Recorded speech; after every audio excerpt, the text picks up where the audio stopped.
Well, good afternoon, ladies and gentlemen. Good morning to those of you who might be joining us from the Central Time Zones, the Mountain Time Zones, or the Pacific Time Zones. I'd also like to say good evening to those of you who may be joining us from across the pond, across the Atlantic there, out in parts of Great Britain or Europe. And, of course, we may have some of our attendees joining us from Australia and Asia as well.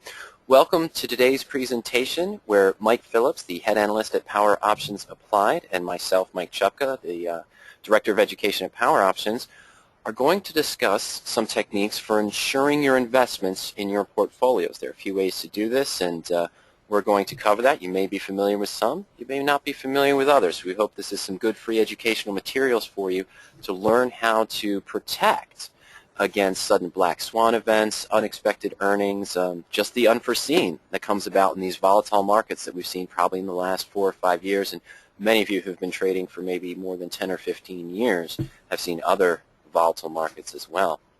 Well, let's go ahead and move forward with introductions. Mr. Phillips, why don't you introduce yourself? I'm Mike Phillips. I've been with Power Financial Group about 7 years. My background is in engineering, electrical engineering.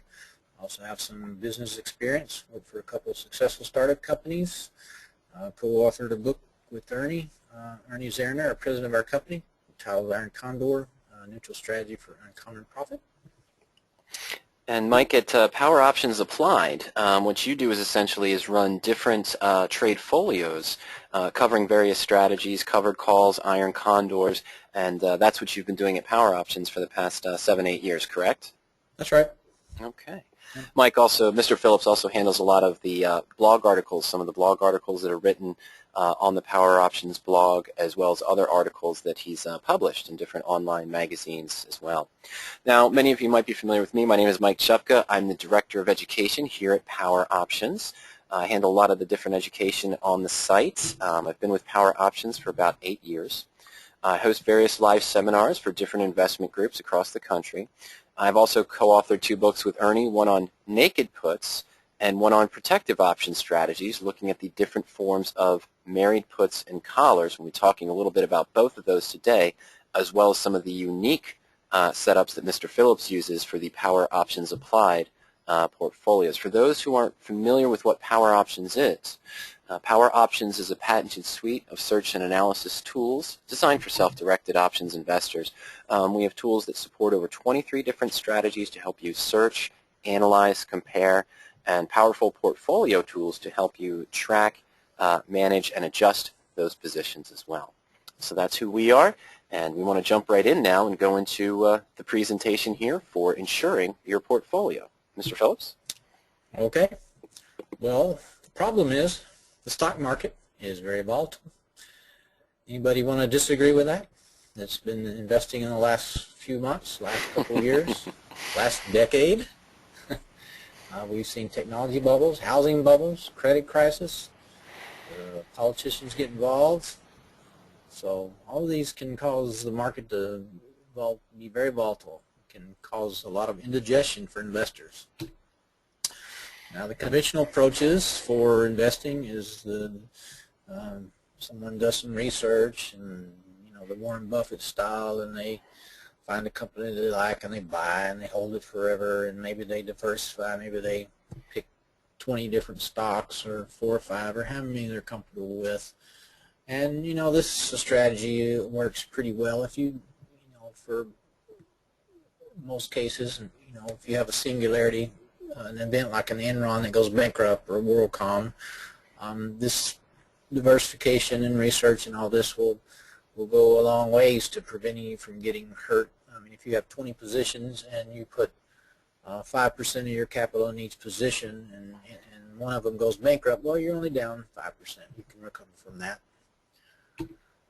But the problem is with the systematic market volatility, and that basically is pretty much out of investors' control.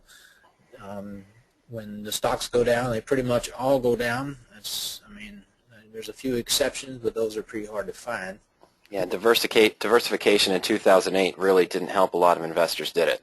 I mean, they ended up getting hurt if they didn't take care of their portfolio, if they didn't sort of go into cash or do other adjustments there. It was as you marked here, you can see the 2008 to 2009 decline is very painful for diversification. And as you've seen just recently, the market can be really crazy. And even a year ago, we had the flash crash. I mean, really weird things can happen. And so, not sure how that car got up there like that. Anyway, so what's the solution on? Slurred all that. So what is the solution to all this system market volatility? Well, part of the answer is insurance. It's not everything, but part of it is insurance. I mean, people would not think of owning an expensive house or expensive car without having some kind of insurance to protect it. But then people think nothing of taking their $1 million portfolio or $100,000 portfolio or however much and putting it all in the stock market without any kind of insurance at all. So the question would be, if insurance is part of the answer, where would you purchase insurance? You're going to go down to State Farm and say, I want to buy some stock insurance. They might look at you kind of funny. They might want to try to sell you something else, life insurance or something. But the answer to this is in the option market. The option market is where you can insure your portfolios, or one way you can insure your portfolios. There's probably some other ways, but it's one way. And in the option market, there's at least 4 different ways that you can kind of insure yourself. One is to individually insure each of your stock positions. This is the most expensive solution. Another way is you can purchase ETF put options. If you're heavily invested in a sector, for example oil, you could purchase ETF oil put options and protect your investment. Another way is with index put options. If you're invested in a broad market, then those will help protect you in a broad market. And another way is VIX call options, and we'll talk about that a little bit later, but it's also a way that you can insure your investments. Now the married put is where you would invest, or where you would insure a single stock position. You buy a stock and you buy a put option, and you're protected on the downside. If the stock goes up, then you can realize some appreciation. But you see that red part at the bottom of the graph there, that's what it costs. That's the cost of purchasing the insurance. So unless you can overcome that cost, it's difficult to make profit. And then of course the VIX called insurance. The other two are very similar to VIX. I'm just going to talk about VIX, but basically the VIX calls options move counter to the market. So when the market goes down, you can see where the market has dipped. The VIX is in the blue. Actually, in the market, or the proxy we'll use for the market is the SPX, the S&P 500 index. Mm-hmm. You can see that they move counter, and so when the market goes down, the VIX goes up, and VIX call options will also go up, and they'll even go up more than the VIX itself because it's leveraged. And we'll talk some more about that again later. As I kind of already mentioned, but stock option insurance is very expensive. So typically what we, if we're using the VIX calls to insure, typically what we tell customers is to take maybe a half to maybe 1% of their portfolio every month and buy the VIX call options, which translates into about 6 to 12% a year. This is, this is money right out of your pocket. It's like insurance. It's like, purchasing insurance for your car, your house, comes out every month. The problem with this is that, if you look long term at the stock market, the average term for the stock market is, like 8 to 10%. So if you're paying 12% a year for insurance and you're making 10% on your portfolio, you're in the whole 2%. So that's the problem with just insurance by itself. So I already talked about that. So the market's too volatile, and insurance by itself is too expensive. So what is the answer? Well, the answer, the solution, or a solution, is to use what we call income methods.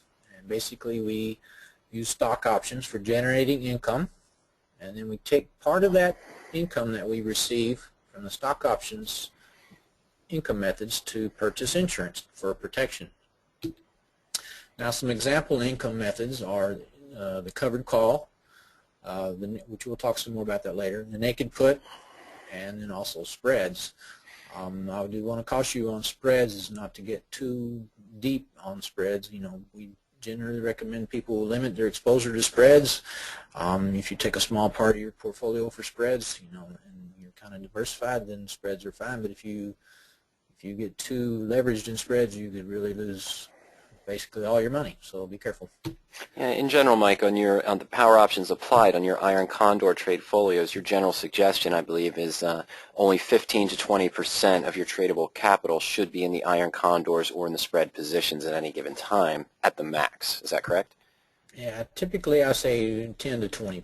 10 to 20. It's really basically how much you're comfortable with coming in and having evaporate from your portfolio. So if you can handle seeing 10% of your portfolio go away, then you can do 10%. If you're comfortable with 20%, then go for 20%, because with spreads, if the market makes a big move overnight, over a weekend, basically you can lose everything.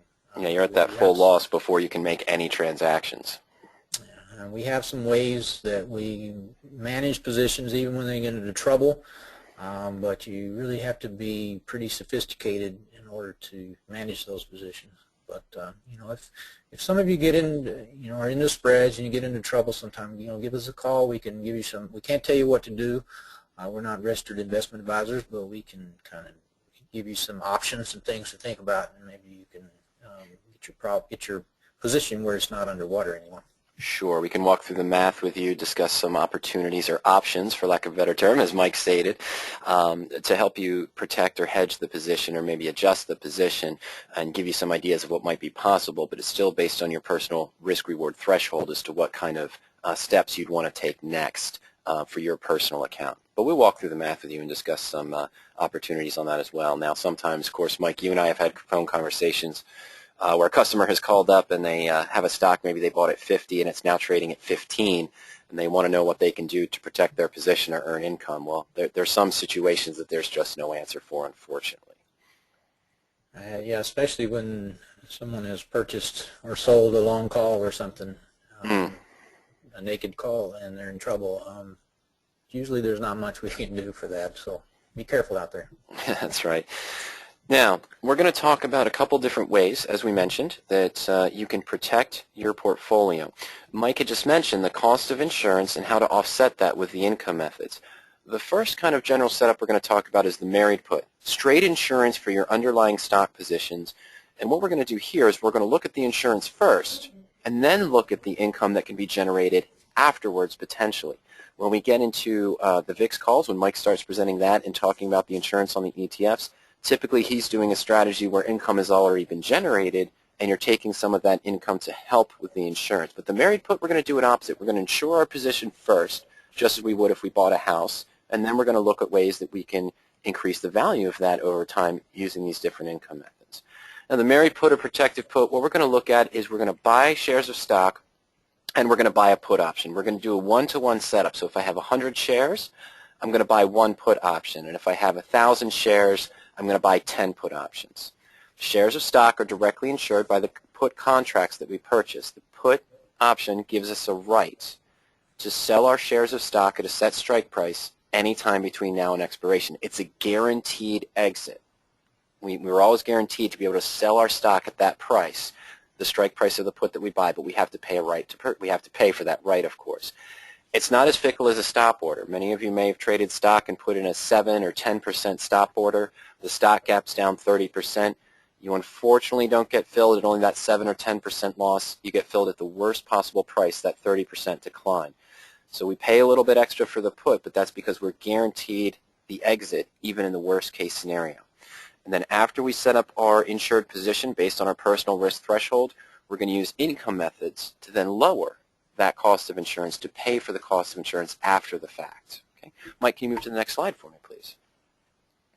Here's an example of how we advocate doing a married put or protective put setup. Many of you might have read free information at your broker, for example, or free information on the internet that discusses the protective put or married put as buying shares of stock and at the same time just buying a 1 month out of the money put. We advocate going further out in time. Just as many of you might have buy calls or you might buy puts speculating a market downturn, well, you're going to buy options that are 5, 6, 7 months out in time to give yourself more time for the stock to move in your desired direction.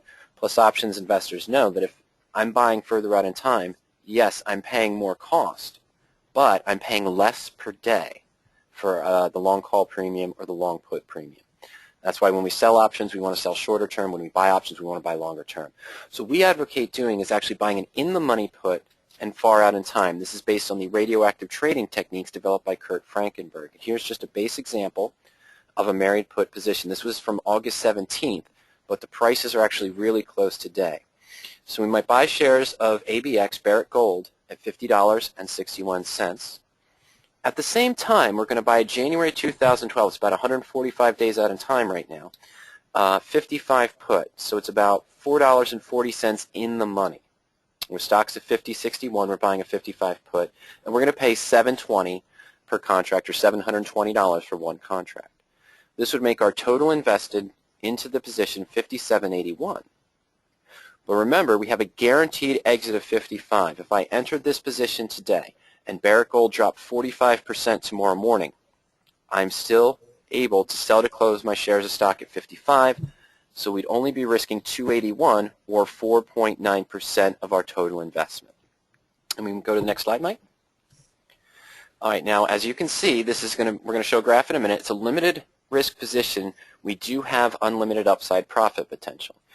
As Mr. Phillips mentioned, we're going to give up a little bit. So if Barrick Gold actually moved up 10% tomorrow, we might only realize 7 or 8% on our married put position because we hedged that with the cost of the put option. Our goal over time is to use the 10 different income methods that are discussed in Kurt's full technique to lower the risk and eventually bulletproof the position. And I'll explain what that means. It means that the guaranteed exit price for the Barrick Gold position, our $55 put, after doing some income methods, we've lowered our cost of that $57.61 we paid for the stock and the put below $55. So we have a cost basis below $55. We're guaranteed to get at least $55 back. That means that we are guaranteed a small profit even if the stock drops, and we still have the unlimited upside, potentially, depending on which adjustments we use. Now let's move on to the next slide. Here is the profit and loss chart that we were discussing. And you saw this previously in the first slide that Mike showed. And we have our cost basis. If we just did 100 shares of Barrick Gold and one put option, we'd have a total cost of $5,781, guaranteed to get 55 back. Down here at the bottom in the blue hockey stick graph, if the stock's trading at 50 at January expiration or at 45 or 40, we'd realize that full loss of 281, which represents only 4.9% of our total investment. And at the start, we do have an infinite upside profit potential. This is direct insurance. Now the curved red line, we'll discuss this towards the end in the pros and cons of the married put at the end of this section of the presentation. The curved red line shows us the profit and loss at the halfway point, halfway between now and expiration. You see that we don't need to reach the break-even of 57.81 to realize a profit. One of the advantages of buying the put in the money and further out in time is the put does not decline one-to-one with the stock. We're going to have a positive delta. As the stock moves up in price, we'll gain one delta, but our put option only has a delta of maybe negative 0.6 or negative 0.7, so we're still gaining 40 cents. That maximum risk of 281, or 4.9%, will typically only be realized if we held the position all the way to expiration. In this case, it was January, 145 days out in time. So we hold it all the way to expiration. The stock's still trading below $55 per share, the strike price of our purchase put, and we choose to make no adjustments. When we enter these positions, we're not planning on holding it all the way to expiration, and we are planning to do income methods. We can't control, for example, we can't control what the stock's going to do, but we can control the adjustments we make and if we hold it for the full time frame. All right, Mike, can we move to the next slide, please? All right, so just to review, the maximum risk is $2.81. Now, right now, Barrick Gold is trading at about $50.60, moved up to about $51. Earlier this morning, I looked at the October 50 strike call. It's about 45 days out. The 50 strike call, the at-the-money call, is trading at about $2.93 to $2.95 bid-ask spread. Well, let's say the stock moved up to $55 per share. We let the stock appreciate, and we see that we're able to sell the September 55 call for $3. Okay, let's say that happens tomorrow. So we see around a $3 premium on the September 55 call. This would be an income method that we could do. We could choose to sell the call for $3. Now remember, our maximum risk was $281. So if we collect $3 premium, what would happen? Well, this would reduce the at-risk amount to negative 17 cents. We had a risk of $281. We took in $3. So now, well, it's 19 cents actually. I don't know where the 17 cents came from, but that should be 19 cents. So now we've lowered the total cost of Barrick Gold, and we're still guaranteed $55. How would this look? Mike, let's move to the next slide. Okay, so here's still our setup with the married put in place, and then after assuming that we let the stock move up to 55 and we're able to receive around $3 for the 1 month out 55 call, we now have a position where our cost basis was dropped to 54.81. Remember, it was about 57.81 when we opened the position. We collected $3, so we lowered the total cost to 54.81. And we're still guaranteed, if the stock tanks now to $30 per share, $35 per share, we're guaranteed to get $55 back. So on the downside, we're guaranteed at least $17 or 0.3%. And of course, the maximum profit you see if the stock's trading right at $55 per share on expiration, in this case might be September or October, would be around 8.3%. But due to the way that time works, this is a similar profit and loss chart you might see for a calendar spread, for example, a horizontal spread. As the stock starts to move up above that, we start to lose some of that profit. Why? Well, remember, we had 54.81 invested in the position. We obligated ourselves to deliver shares of stock at 55, and we paid about $7.20 for the 55 put. If the stock spikes to 65, our put's going to start declining in value. We're obligated to deliver our shares of stock at 55, so we lose that positive delta as the stock moves above the strike price. But this is just one of the ways that you could potentially bulletproof the position. If we collected this $3 in premium, we'd probably have the assumption the stock might not go higher than 55 or not too much higher than 55 in the next 30 to 45 days. If the call expires worthless, we'd then have a bulletproof position. Mike, can you go to the next slide? So this would be the scenario if the stock expired worthless. I'm sorry, if the call expired worthless. We sold the 55 call, collected $3. September expiration, let's say, so we still have out to January. We still have our protection out to January, but we've paid for the cost of the put. So now we still have a position where we have unlimited upside after the call expires, and we've paid for the insurance. So now we're guaranteed 0.3% in the absolute worst case scenario, and we still have an unlimited upside profit potential, an infinite potential maximum profit. All right, let's move on to the next slide, Mike. Now, although bulletproofing is possible, we just wanted to show this quick scenario about how you want to use the income methods with the married put. You purchase the married put first, set the level of risk you want, whether it be 4%, whether you want to risk 6% on the position, or maybe 8%. You'd want to set that up based on your personal risk-reward threshold. After you set that, Chris asked a quick question. Is it infinite if you were called out? Christopher, no. When we saw that one slide, Mike, can we go back 2 slides, please? This is the position that we had when we sold the call. We had the married put, and let's say we sold the September 55 call for $3. The potential upside is still pretty much infinite. If it went up to $80, $90 per share, we still would have about a point. Worst case, let's put it this way. I'm sorry. Let's go to the maximum. Let's say the stock went up to 1,000. Well, we get called down at 55, and the put goes to 0. But remember, our cost basis was still 54.81. So in the worst case scenario, if the stock really takes off, we have capped our gain, but you could still potentially make a 0.3% on the upside, even if the stock's trading at $1,000 per share, because your cost basis of 54.81 is below the assignment price of 55, and it's okay, and you're also insured at 55 as well. This isn't quite a conversion because we have a January put and we've got a September call. So the profit is not infinite when you do this particular adjustment, this particular covered call, selling the covered call against the married put, because you have capped your gain. But in this scenario we're looking at, you'd still realize a profit even if the stock went up to $1,000 per share of about 0.3%. All right, Mr. Phillips, let's jump 2 steps forward, and thank you for the question, Chris. All right, so the pros of the straight married put position is it's direct insurance for your stock. And this will, so 100 shares divide 1 put. Using the radioactive setup, using the radioactive setup does not lose, the put will not lose 1-to-1 with the stock. Okay, we buy far out in time. We're not going so deep in the money that we have a -1 delta. right? We have a negative, we'll end up with a delta about negative 0.6, negative 0.7, so we'll still gain positive delta. And as you probably noticed, this is a bullish position. Most of these strategies we're talking about is because we own stock in our portfolio and we're bullish on those stocks over the long term.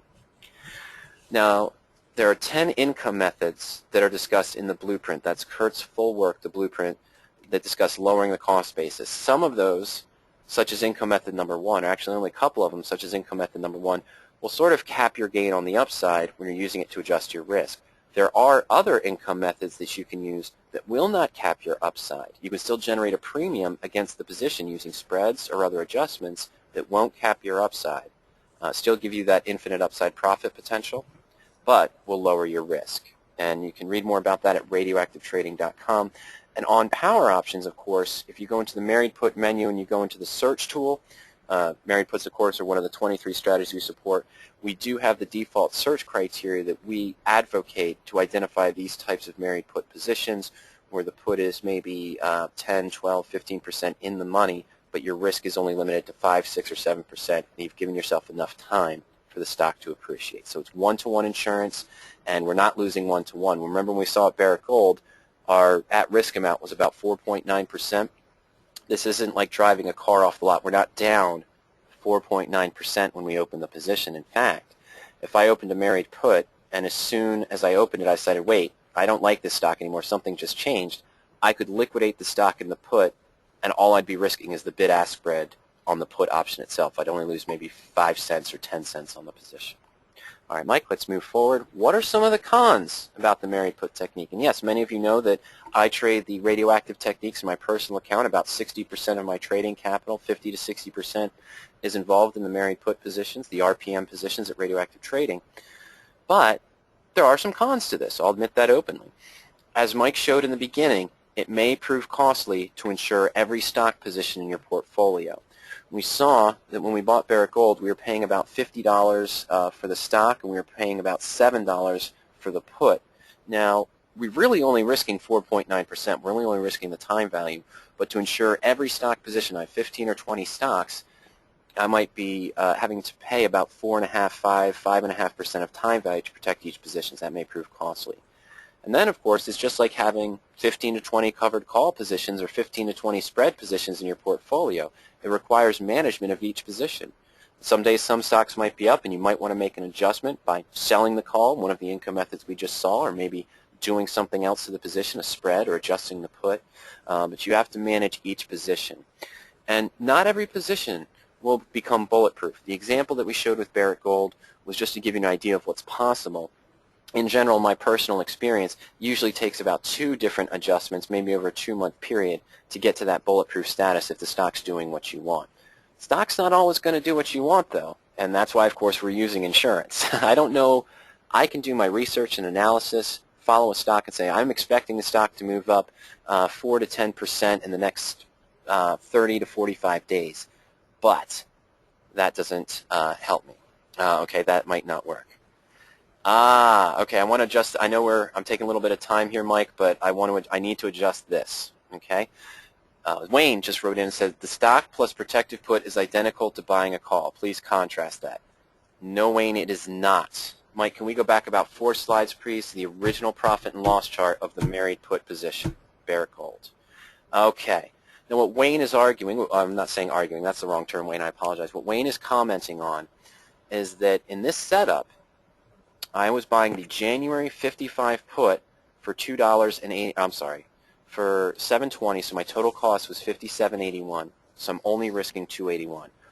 Wayne's comment that the stock plus protective put is identical to buying a call is that he could go out to an option chain right now, look at the January 55 call on Barrick Gold, and it might be priced at $2.85 or $2.90, somewhere close to this $281 or $2.81 risk. And if he buys a call at 55 for $2.85 or $2.81, let's say it's even price, what he's saying is that I have the same position that you do. I'm only risking $2.81 in the worst case scenario. If the stock falls to 0, my call will expire worthless. I'll lose $2.81. But I still have the same infinite upside profit potential on the position. Okay, well, I'll agree with that, Wayne. The profit and loss chart looks very similar. in addition to insurance, what's really important for any portfolio is risk management. If I have $15,000 of free capital, let's say I have $17,500 of free capital to trade in my account. If I'm looking at this Barrett Gold position, that dictates to me that I can really only buy 300 shares of stock and 3 put options. So of that close to $17,000 investment, I'm only risking 4.9%. Now naturally, Wayne, I know that you're disciplined enough to know that if you had the same $17,000 of free capital in your account and you see the call price at 281, you're not going to jump in and buy $17,000 worth of calls. You do that, 100% of your $17,000 investment is now at risk on the position. The true parity trade to the married put, and in the blueprint Kurt does discuss this, the true parity trade to the married put, that if you and I both had about $17,000 and I did 300 shares of Barrett Gold and bought 3 put contracts, I'd be risking, close to $900 of that $1,700 investment. To do proper money management, you should only buy 3 call contracts of Barrett Gold, so you're only risking the same amount. But at the same time, you want to take that remaining $16,000 you have in your account and put it on hold. You don't want to trade with it. If you say, okay, well, I'm using the same risk as Mike. I only bought 3 Barrett Gold calls at 281, so we have the same mathematical monetary risk in my portfolio. But I still have $16,000, so let me go now buy 4 calls on Apple, and I'm going to buy 5 calls on Silver Wheaton or the Silver ETF, and I'm going to buy 6 calls on something else.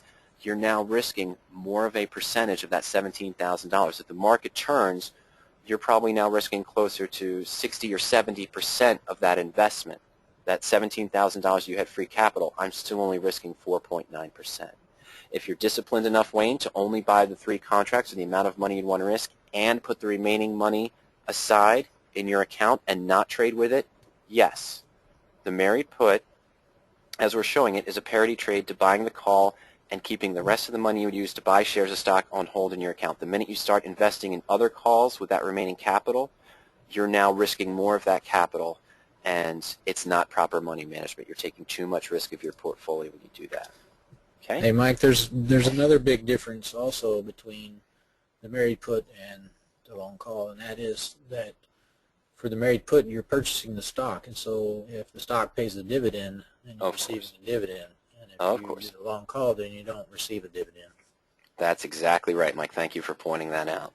Okay, Wayne, so that's our argument why the married put is not the same. It's not a parity trade to the long put. The profit and loss chart looks the same. And if you're disciplined to only buy a certain number of contracts, you will have the same monetary risk. But if you don't put the capital aside in your account that you would have used to buy shares of stock, and you trade with that extra capital in other long call positions, you're now risking too much. Okay? And yes, the dividend is factored into the call pricing, Wayne, but over time, it's an income method. It's an adjustment you can make to lower your risk on the married put. And Wayne, after this presentation, we don't want to get home from this because we really want to get into Mike's discussion on the VIX calls. But after the presentation, Wayne, I'll send you links to some of the blog discussions and an actual webinar where we discuss this as well that goes through our thoughts on using the married put versus other comparison trades such as a long call or an in-the-money long strangle or calendar put spread as well. All right, Wayne, but thank you for the questions. I do appreciate that. We do like to point that out, but we also want to move on here so Mr. Phillips can present the alternative methods for portfolio insurance. Okay? Oh, go back one slide, Mike. I apologize. Talked about this a little bit. Again, the blueprint written by Kurt Frankenberg is the technique that we advocate here at Power Options. Details these rules for the setup of the married put we just showed, the details for the 10 different income methods, and you can read more about that at radioactivetrading.com. All right. Go ahead, Mike. Take it away. All right. Thank you, Mike. As we mentioned earlier, one of the example income methods is a covered call. We're going to talk about this. This is one way that you can generate income to pay for insurance. It is one of the most well-known and popular stock option strategies. This is when people start investing with stock options, this is typically one they will start with. For the covered call, you enter the position by purchasing stock, or you can have an existing stock as well if you want, and then sell a call option against it. And when you sell the call option, you receive income covered call is kind of like if you purchased a house and then you leased it out to someone and you gave them the option to purchase the house.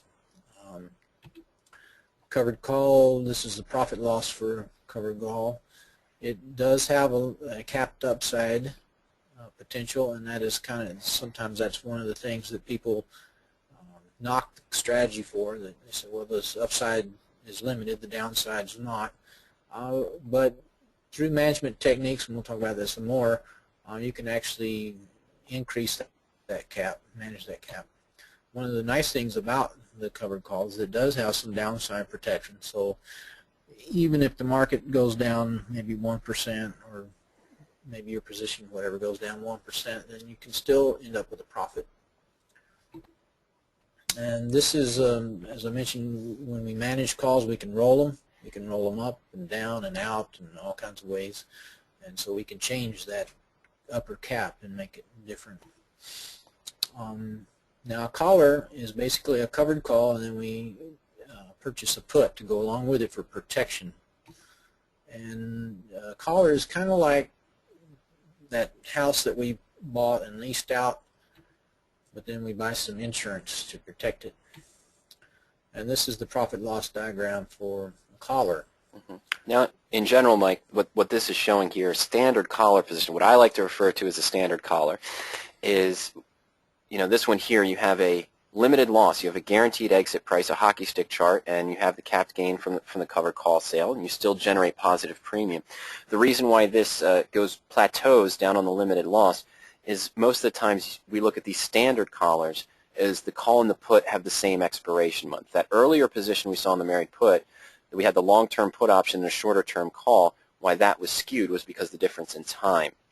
This is showing a collar spread where the call and the put have the same expiration date. Exactly. Thank you. And to kind of show you how this management of how the covered call works and how we manage it, we're going to take an example of a position that we entered for the Power Options Applied Titanium trade folio. We entered it around the first of the year.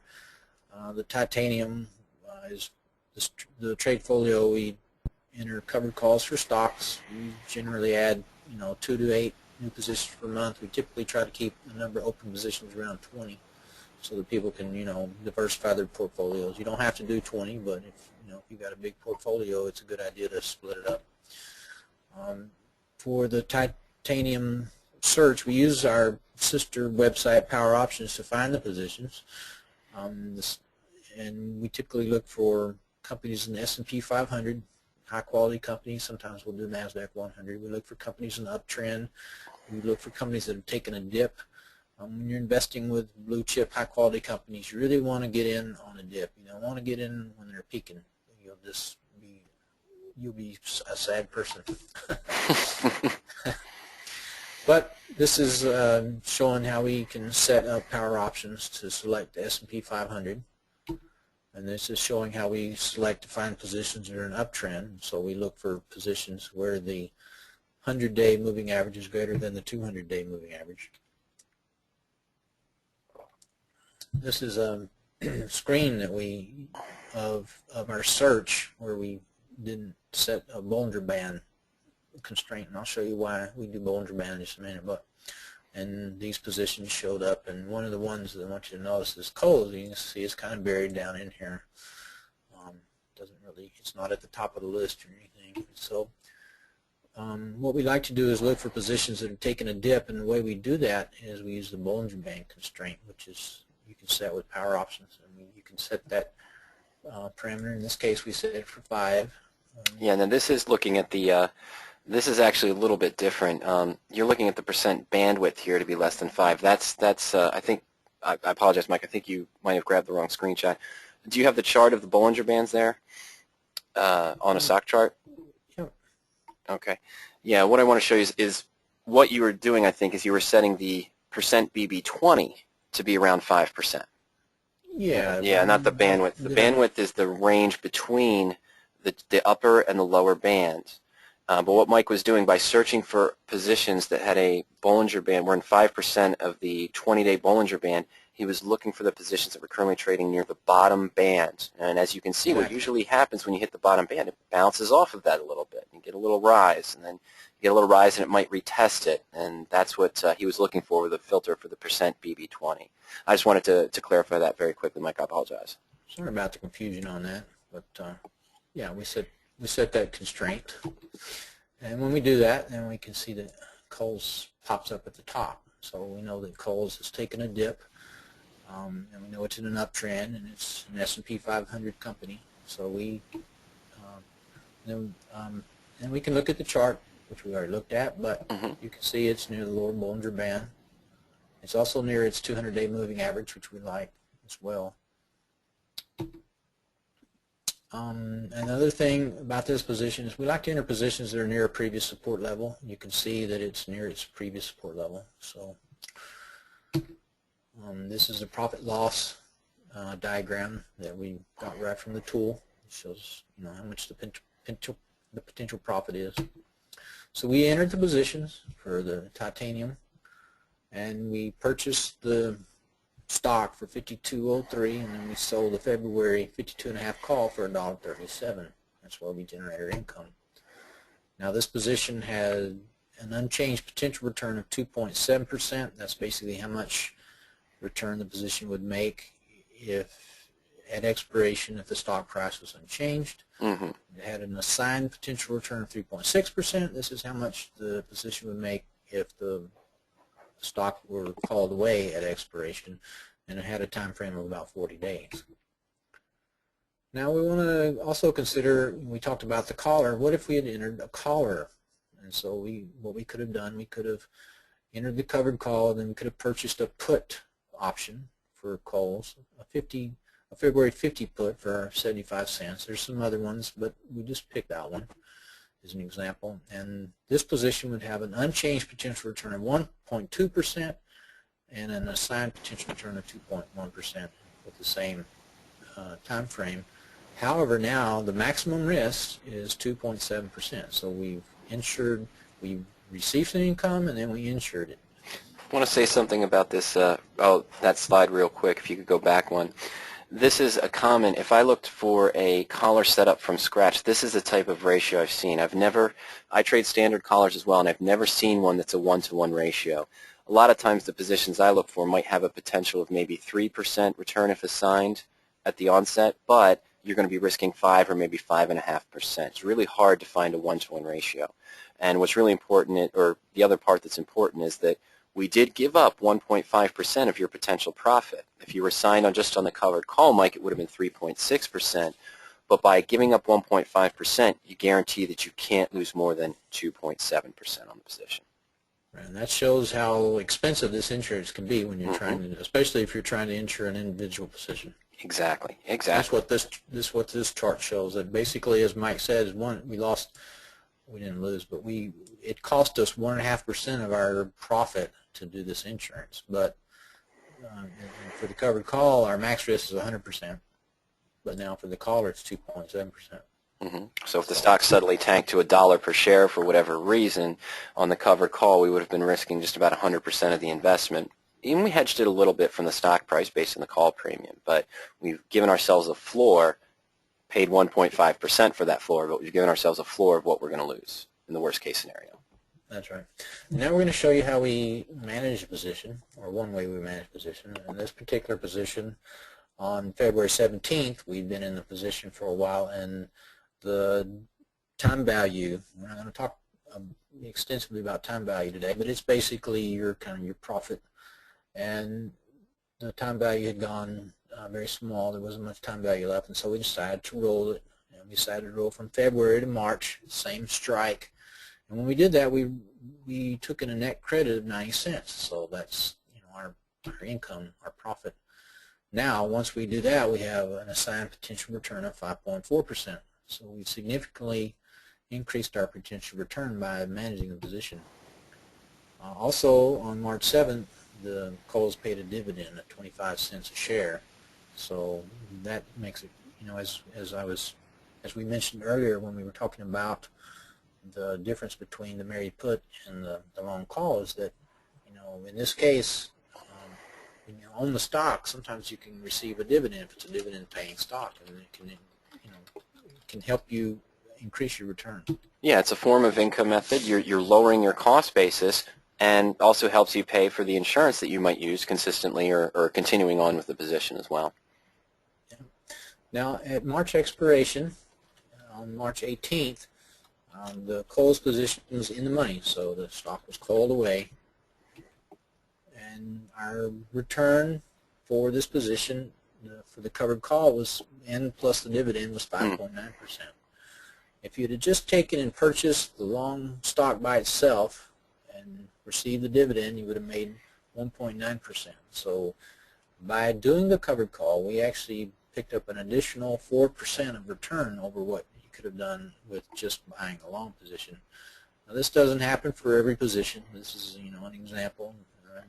For as many as I have where the covered call outperformed the long stock, I have just as many where the long stock outperformed the covered call. But the nice thing about the covered call is that you can take that income and purchase insurance, whereas if you just buy the long stock, you won't be able to purchase insurance. I mean, you get some dividend, but it won't be enough to buy your insurance. So we've shown you how the market is too volatile and insurance alone is too expensive, and that income investing provides a way to generate income and also insure your investments. So you can make income, and you can have less volatility, you can have less heartburn, and also have less fear of investing in the markets.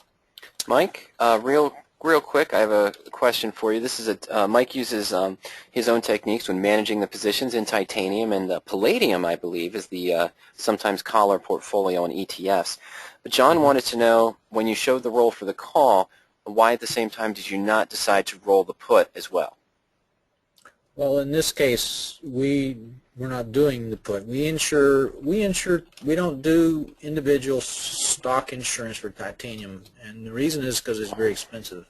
As I showed you, it would have cost 1.5%. We can insure our portfolio much cheaper. And we use VIX call options. And we're going to talk about that a little bit later. How those work. But John, basically, the VIX calls are cheaper, and so at the time that we were in the position, we had VIX call options. So if the market had tanked, we would have protected somewhat, maybe not perfectly. But calls, if calls tanked, we're not protected with the VIX. What we try to do on that is by diversifying into 20 positions, so that if calls does tank, we don't get bit by having just calls. We have some capital in some other positions. Yeah, John, I don't want you to, that wasn't the actual position that Mike did. He did the covered call on calls in the titanium portfolio, but he wanted to illustrate the example of how much at the time direct insurance for a collar spread would have cost on the position. Now, real quick, if I am trading a standard collar, John, if I'm doing my standard collar techniques, if the stock had moved up to 53, I might have done the same adjustment as Mr. Phillips, and then at the same time bought a March put option. I would have taken another 1.2 or 1.5% against the premium I collected, but then again, if the stock reversed, I would have probably had a better position, not a better position, but I would have had a limited risk as well, as about that 2.5 or 3%. You can rebracket the collars very easily based on where the stock moves, and I might have even rolled higher and gone to, let's say, the March 55 call when the stock was at 53, and then kept the bought a March 50 put at a lower price. You can rebracket them. Mike was just illustrating the example of how expensive one-to-one insurance can be, as opposed to what we're going to look at now. Well, we do one-to-one insurance sometime in our palladium trade folio, because we do covered calls on ETFs, and sometimes we do the leveraged ETFs, the 2X ETFs. And when we do those, I typically like to use some insurance, individual insurance on those. Plus, I also recommend customers still do the VIX call options. Okay, so now here's the pitch. So how do we find and manage insured income investments? Fire options, commercial time. So over to the right, you'll see a screen of our search engine, and you can see where you can enter the various parameters. Some of the parameters that we mentioned, like where you can select a recommended list. Like you can select S&P 500 down here. You can do moving average, or you can do Bollinger Band things. RSI is available there too, lots of stock fundamentals. For each of the 23 strategies we support, they have their own different search tool, and in each search tool you can put in essentially about 20 to 25 different option criteria, things for volume, delta, implied volatility, percentage return, maximum risk, range in or out of the money, and at the same time screen for just those stocks you want to see using about 15 to 20 different fundamental or technical criteria as well. And you can see the positions that came up for this search. And then you can also see tabs we have for different strategies. This particular tab is covered call, but we also support naked put, which is an income method, iron condor, 23 different. So we support a lot of strategies, and you can see the prices. We support 20-minute delayed, which is sufficient if you're doing covered calls, and naked puts is and married puts and yeah. Exempt married puts. We also support real time. If you're doing, spread kind of things, you probably want to do the real time. We also can do back testing. So if you have a strategy that you want to test out, you can back test it. And then there's the contact information. If you want to contact us, we have email and phone. We have a 1-800 number if you're in the U.S. And there's the URL for our website. And then the next question, is there anyone, some people don't like to do their own investing. They like someone to do it for you, and then that's where Power Options Applied comes in. This is a snapshot of our website. I do want to say that, the market has turned. I captured this a while back. The market has turned, so these are down a little bit. But actually the chromium is still hanging in there, so we've been pretty good on that one. Let's see. I'm going to go into the VIX calls now. Yeah, I want to talk about the VIX calls. Let's just. I showed this slide earlier. Let's just review real quick. What we're discussing here is we looked at two ways so far, two to three ways really that we use for insurance. The married put is direct insurance, and we saw some of the expenses, the pros and cons with that. Using the covered call, you still leave your risk open, but you're hedging a little bit of the risk in your position by generating a premium. And then you can also use a collar, which you'll give up some of that premium, maybe expensively, to insure it. Now, for a diversified portfolio to protect against a black swan event, there are ways that you can buy ETF puts or broad-based index puts to hedge against a large decline in your portfolio, or the VIX calls. Yeah, right. And the VIX calls is we have a trade folder that's called Safety Net. This is free to anyone. We kind of want to be a good neighbor here, kind of like State Farm, and be a good neighbor. So if you have a portfolio of income methods that you want to insure and you want to, sign up for our Safety Net, you're more than welcome to it. But if you, as I mentioned earlier, if you want to try to do Safety Net and also, don't do income methods, you'll be disappointed, I think. Yeah, because you're paying with the VIX.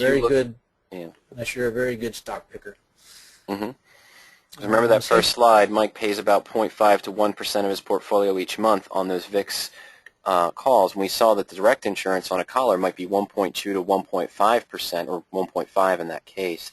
So the VIX calls an entire portfolio. It's not protecting one-to-one. Buying a VIX call, you're usually buying out of the money, aren't you, Mike? Yes. We'll talk about that in a little bit. Just a second. Okay. So the way I kind of like to look at the Safety Net or the VIX calls is that instead of buying insurance for a single townhouse here, I'm going to do it in bulk. I'm going to buy insurance for the whole block. And when I do that, I can do it cheaper. And that's but if an event happens to one townhouse, it may not be as covered as well. So this is some research that I did in comparing VIX calls with SPY index put options. They both can insure, and so what I did was I went back and looked at some of our previous kind of market problem issues, whatever downturns. I looked at the Lehman credit crisis. That one actually was over a couple months. I looked at the flash crash, and then just recently, I didn't actually go to expiration on this data. I could do it now, but but just to kind of show you if you had insured with VIX calls or maybe with SPY index put, not index, but ETF puts, what kind of maybe insurance would you may have hedged the position or insured your position? And so, at the beginning of the Lehman credit crisis, you can see that if we'd entered the SPY put option when it was at 128, roughly 128, and then it dropped significantly. You can see it dropped significantly. Well, if you had used the SPY, you could have made a 48% return on what you had invested in the SPY put options. But the VIX, you can see over here, it's almost 10 times. So when there's fear in the market, the VIX, it moves a lot. So you can, just a little bit of money in a VIX, can go a long way to insuring you. As the Lehman crisis progressed, you can see that in September we could enter the SPY put and made around 2,000% return. If you look at this VIX, it's almost around 12,000%. So the VIX in this case would have been very good at hedging the position. And of course you can see some of the other ones, the flash crash. Again, the VIX did better, but just recently, I think the reason for this is there just wasn't quite as much fear in the market. But in this case, the SPY put options would actually outperform the VIX call options. The trick, though, is that if you look to see where you would have to purchase the VIX to get the maximum return. In one case, at the beginning of the Lehman credit crisis, you would have to pick the position that was 4 strikes out of the money. Later on, 26 strikes out of the money, and then 15, 26. So there's, it's the strike price that you would have to purchase is all over the place. And so, kind of did a little research on this, and kind of what I've kind of decided is that kind of the best place, to kind of get the all-around best return is to try to pick the VIX call option that's like 4 to maybe 8 strikes out of the money. Oh, I want to pause on something right there. It's semantics, but I just want to be cautious of that. You said, 4 to 8% return, the best place to see a return. Now, keep in mind that that's a return on the insurance that you purchased, a gain on the insurance that you purchased. More than likely, the portfolio is still going to be down. The VIX insurance is hedging the loss you're taking on the whole portfolio. You may not end up with a return just by buying VIX calls that are 4 to 8% out of the money in the case of these kind of downturns on the whole portfolio that you're using as insurance for. Yeah, what we kind of like to do on the hedging is if the portfolio goes down, say 10%, then the VIX would help you recover maybe 5%. That's typically why when we say take 0.5% of your portfolio, that's kind of where we're doing there. If you wanted to really more hedge your portfolio, you could take a 1% and put into VIX calls and have more of a 1-to-1 hedge. I really don't recommend going more than 1. I know I have one customer that put 2 in there last month, and she's very happy now. but if she'd have done that, every month for the last 12 months, she might not be so happy. Right. Jim asked a quick question, and I think you kind of answered it. Jim wanted to know, how do you decide how much OTM? Well, Mike was showing that graph, or the side-by-side comparison on the chart was just showing different comparisons, Jim. But he was saying that over time, the last slide he showed, that over time, looking at this historically, that buying VIX calls 4 to 8% out of the money. No, 4 to 8 strikes. I'm sorry, 4 to 8 strikes. I apologize, Mike. 4 to 8 strikes out of the money is usually the sweet spot. And that's over, what, 3, 4 years, 5 years of historical testing?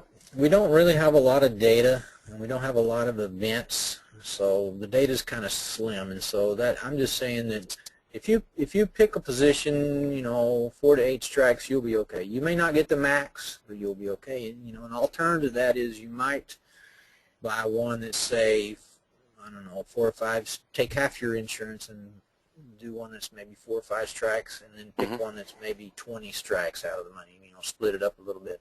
The other option is you could take and put half in VIX calls and maybe put half in SPY put options or SPX index options. Yeah, and what I want to mention about that is Mike mentioned, but I just want to give an illustration of it. Oh, Jim also asked about the expiration.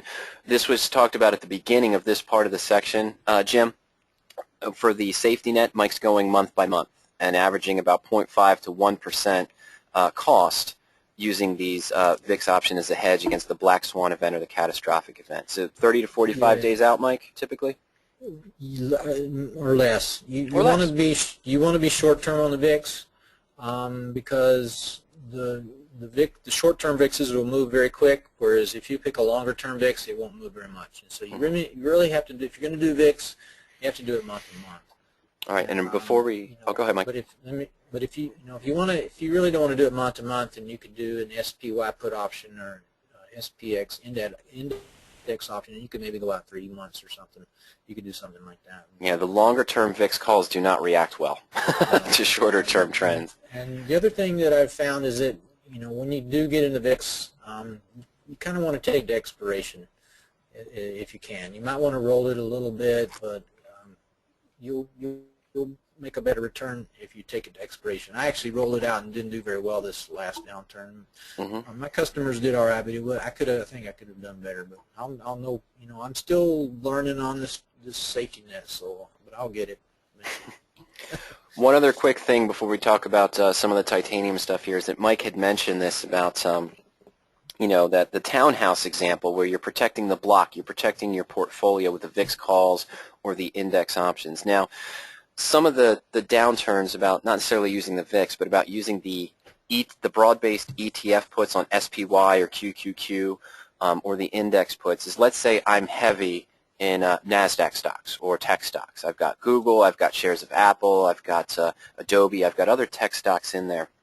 Now, if I'm actually really heavy in Google, let's say of my total invested capital, let's say 60% of it, I wouldn't do this, and I know you guys wouldn't either, but let's say 60% of it is in Google because I worked for Google, I received shares, I received options to buy shares, and I just overloaded, and I've got 60%. We hit into an earnings season, and I've got 20 to 50 tech stocks in my portfolio, but it's heavily weighted towards Google. If I'm using the ETF puts, or I'm using the VIX calls, and Apple's earnings are good, Adobe's earnings are good, but Google's earnings disappoint and that stock drops 15 to 20%. The VIX calls and the puts on the ETFs and the indexes might not react that much. If you're heavy in your portfolio in one particular stock, it's better to pay the extra cost to insure it 1-to-1. In that situation, if I was 60% of my portfolio was in Google shares, I'd want to pay the extra money and then use income methods to insure it 1-to-1. But if I'm evenly diversified, as Mike mentioned, I've got 20 stocks that I have about 5% of my capital in each one, this is where you want to really want to use the VIX calls to lower the cost of insurance or the put ETFs, index, the puts on the ETFs for the broad-based markets. Okay, just want to clear that up, Mike. Sorry. As I mentioned earlier, the safety net's free. So if you want to sign up for that, if you go to our website at the front, at the lower left corner, you can see a free newsletter. You sign up for that. We'll send the trades. We send the notices out, and you can log into the site and see the trades. I do want to emphasize to not put more than 0.5 or 1% of this safety net in your portfolio. I know I have some customers that do more than that. So anyway. Here's the basic, or the products we have for power options applied. We talked about a titanium trade, that's covered calls. We talked about palladium, where we do covered calls on ETFs. We also do collars occasionally. We have chromium, which is iron condors, and optium, which is iron condors. And we have double diagonals. And you also offer a plus service, is that correct? That includes all of these? That's actually the next slide. Yeah, we have plus, has everything. So if you want to sign up, and we have a 30-day trial, so you can subscribe. We'll have a new card, and then if you try it out, if you don't like it, within 30 days, let us know. We'll give your money back, no problem. So that's all I have. Mike, do you have anything else? Do you have any questions? Yeah, we went 4 minutes over. I'm going to take the blame on that because I went longer descriptions on my married puts. David just asked a quick question. If you guys have questions, send them in. We'll stay online another 5 minutes or so. David wanted to know, is Meridian still available? This was a free one you used to host for the Iron Condor portfolio. Is that still available, Mike? Meridian's still available. Yes. If you want to learn how to do an Iron Condor trade, we do typically one trade a month on that. Sometimes if it's already got a position, we may not do one. Like I didn't do one this month because I already had a position. I don't want to get too many positions in that, so I had a position that we rolled out. But Meridian's done well, Chromium's done well. Good. Chris asked a question, will this be archived? Yes, I did record this position. I did record this presentation, Chris. My apologies. Most likely it's going to be archived at poweropt.com/webinars.asp. Let me send everyone the link here. Mike, where are we going to put this? Are we going to put it under the Option Strategies archive, or do we want to put it under the Power Options Applied archive? Let's put it under Power Options. Okay, so we'll put it under Power Options. Hold on one second. Let me do two things here. Webinars.asp.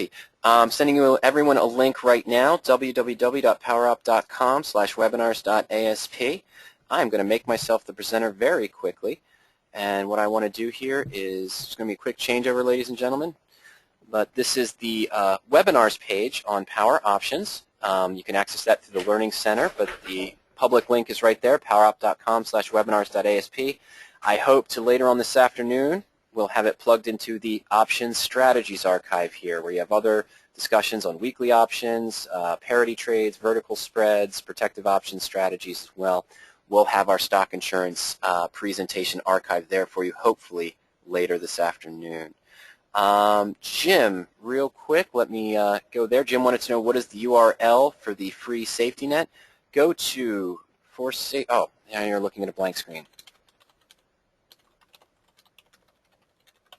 Type quickly, and what did I misspell? There we go. I would need 2 P's. Sorry, folks. 2 P's and only 1 A. Let's try that, shall we? Just go to poweroptionsapplied.com, Jim. As Mike mentioned, right there is the sign-up, first name, last name, and email address only. No credit card information there. And this would be to sign up for the free safety net. For safety net. There you go, and I'll send that link to you as well. Just go to poweroptionsapplied.com and then click on safety net. All right, do we have any other questions? We'll hold on for a second or two, see if we have any other questions coming in. All right, and reminder, if you have questions later on, you think of questions later on, you can go ahead and give us a call. Of course, the toll-free number listed on the Power Options website and Power Options Applied. You can call us at 877-992-7971, or you can just send us an email to support@poweropt.com. Mike sent in a statement. If you buy an in-the-money put and the stock goes up, you lose on the put. So the risk graph is not as shown. It should be flatter near the money. Incorrect, Wayne. Mike, I'm sorry. That is not exactly correct. You pay a lower cost if you buy an out-of-the-money put or if you buy an at-the-money put, lower total cost. But the at-the-money put will always have the highest time premium, and that's your true risk when you buy a put option against the stock. If I bought an out-of-the-money put and only paid 80 cents for it, my delta is low. As the stock moves up, yes, I'm going to have a better risk-reward profile. I'm going to gain more if I'm using an out-of-the-money put. But the problem is, take that Barrick Gold example, for instance. We were only risking $281. We bought the stock at about $50.60, bought the 55 put for $7.20. It was far out in time. If I bought the 45 put, I still would have paid about $2, but I need the stock to drop to 45 before that insurance kicks in. So I'm actually risking the $2 cost, or probably the dollar cost for that 45 put out to January, plus the $5 decrease. I'd be risking $6 total. The in-the-money put is leveraged, of course. We have a delta of maybe negative 0.7, but as the stock moves up, I'm always gaining positive delta. And as soon as the stock goes up 1 point, my delta is going to drop to maybe negative 0.6, moves up another point, drops to 0.5. Eventually, the stock is trading at 56 or 57, which reached my expectations. My delta is probably only going to be negative 0.2 or negative 0.3, so I'm getting closer to 1-to-1 with the position. Mike, I don't understand, but the gain is not as shown. That is very true. That is a direct profit and loss chart of what you'd see on a married put position, the infinite upside, as long as the stock's above the break even. And that halfway point, the stock is losing much less. We're retaining much more of that time value. That's why we're buying 5 months out in time, because we don't see time value decay until really the last couple of weeks to expiration. Mike, I may have a feeling I'm misunderstanding your question. Love to run through some examples for you. Why don't you send me an email to support@poweropt.com, and we'll run through some different examples, and I'll run through some exact examples from my trading portfolio where I didn't do any income methods and showed the P&L for married put positions. I'd be more than happy to do that for you. But yeah, when I set up the married put as we discussed, I'm always gaining positive delta as the stock moves up. I'm still gaining positive delta. I'm not gaining one-to-one with the stock anymore, but I'm still gaining positive delta. And I appreciate your comments, Mike, and love to discuss this with you further, so we'll take that over email this afternoon. Or if you want to call the office this afternoon as well. All right, last minute, guys. We're about 10 minutes over. Does anyone have any last-minute questions that we'll look at? I'll leave it open for another minute or so. And if not, again, please feel free to send us an email to support@poweropt.com with your questions. If they're more geared towards Mike Phillips, I'll just forward that over to him, and he'll be able to give me a response, and we'll keep the conversation going. Or you can feel free to call us during market hours again, toll-free number at 877-992-7971. Or if you're outside the continental U.S., you can reach us at 302-992-7971. Mr. Phillips, did you have any follow-up comments, ending statements? No, I don't have anything. I would like to thank everyone for joining us. Absolutely. Thank you, everyone, for joining us. We look forward to seeing some more presentations coming up in the future, of course, during the Wednesday or Friday afternoon at 12 noon. We're going to present some different information strategy techniques for power options and power options applied. We hope to see you there. And again, we'll remind you of those emails, those presentations via email. Everyone have a great afternoon, a great end to your trading week. We'll see you online soon. Happy trading. Take care, everyone.